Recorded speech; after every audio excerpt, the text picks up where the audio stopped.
If you've ever gone camping, you've probably heard strange noises at night.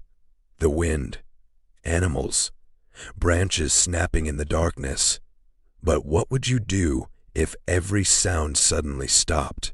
No insects, no birds, no wind, just footsteps, slowly circling your tent. Tonight's story isn't about ghosts. It's about something that has lived in the forest long before people ever built campsites. And according to the only survivor, it only hunts after midnight. After months of exhausting work, 4 lifelong friends decided they needed a break from city life. Mark, Jason, Ethan, and Leo. Their destination was a remote mountain forest, nearly 4 hours from civilization. It wasn't an official campsite. In fact, it wasn't on any tourist map. Jason had found it through an old hiking forum. One post, no replies. Just a blurry photograph of a beautiful clearing beside a crystal blue lake. The caption simply read, "You'll never forget this place." They laughed about how mysterious it sounded. None of them noticed. The account had been inactive for 12 years. The drive was peaceful. Golden sunlight filtered through towering pine trees.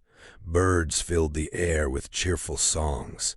The lake was breathtaking, perfectly still, like polished glass. Not a single ripple disturbed its surface. Mark looked around. No people? Jason grinned. Exactly. They set up 2 tents, built a fire, cooked burgers, played cards, told embarrassing childhood stories. For a few hours, life felt perfect, until an elderly ranger appeared from the trees. No one heard him approach. He simply was standing there. His face looked pale. His eyes never left the forest behind them. "You boys camping here tonight?"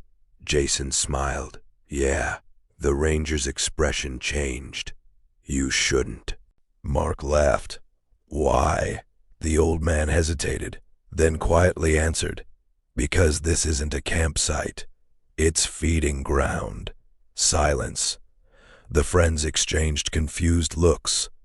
The ranger continued, "If you hear someone whistling after midnight, don't whistle back." Then he walked away, disappearing between the trees. No goodbye, no explanation. They joked about it all evening. Creepy old guy, probably trying to scare tourists. Must have watched too many horror movies. By sunset, they had completely forgotten his warning. At exactly 11:58 p.m., the forest became unusually quiet.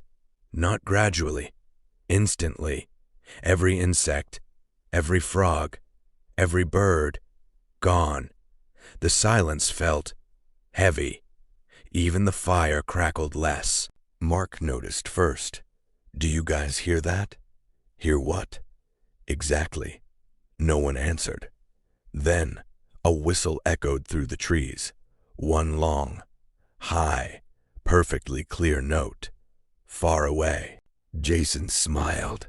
Someone hiking. Another whistle. Closer. Then another. From the opposite direction. Ethan frowned. "Wait. How many people are out there?" The whistles continued. Different distances. Different directions. Always one note. Never 2. Leo grabbed his flashlight. "I'll check." "No." Mark stopped him. "Forget it." The ranger's words suddenly came back. "Don't whistle back." Nobody laughed anymore.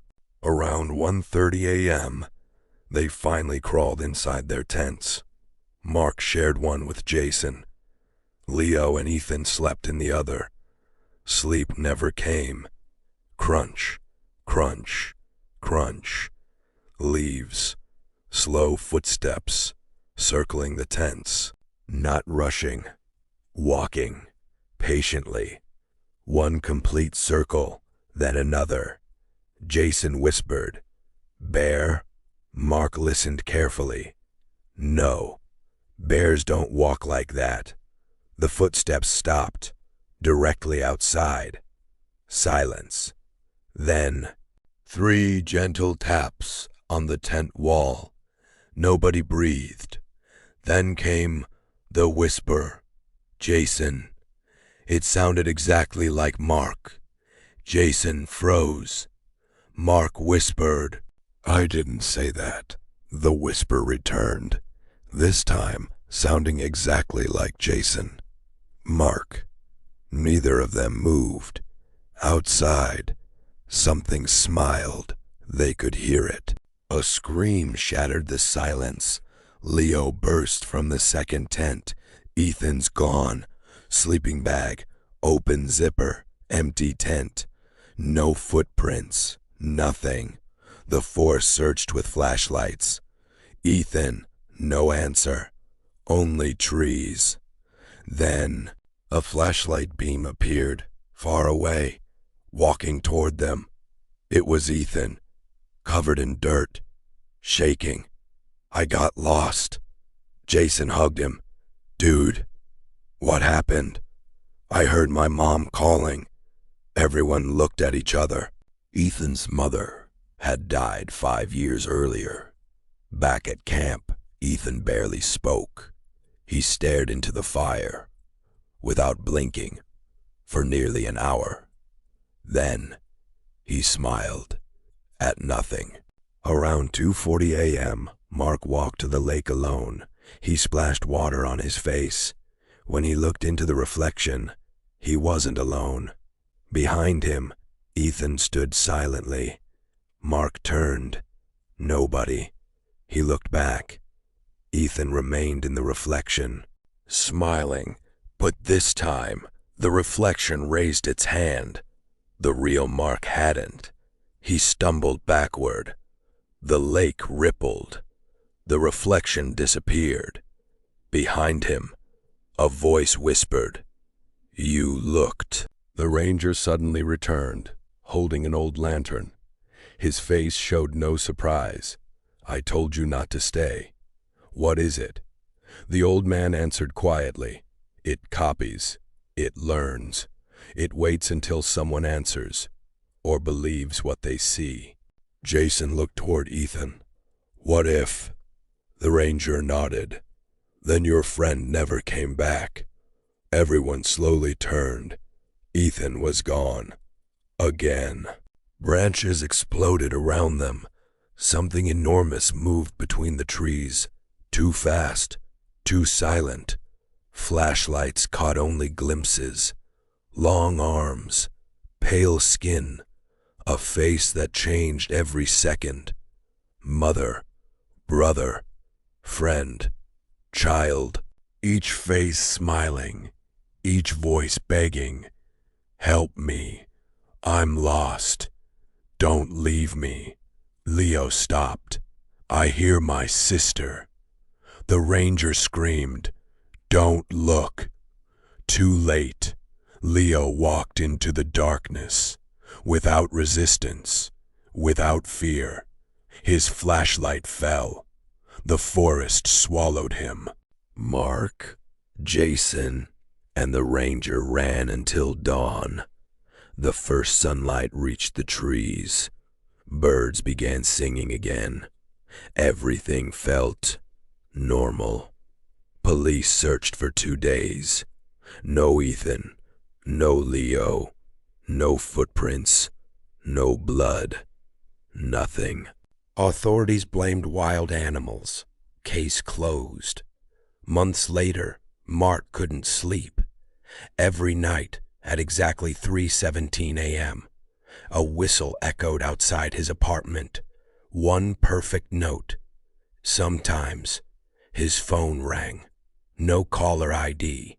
When he answered, he heard Jason's voice. "We're still camping. Come find us." Mark rushed to Jason's apartment. Police were already there. Jason had vanished. His front door stood open. On the kitchen table, mud, pine needles, and a folded camping map. Only now, a new location appeared, one that hadn't existed before. At the bottom, written in fresh black ink, "You'll never forget this place." The map was never recovered. Mark disappeared 3 nights later. His apartment door was locked from the inside.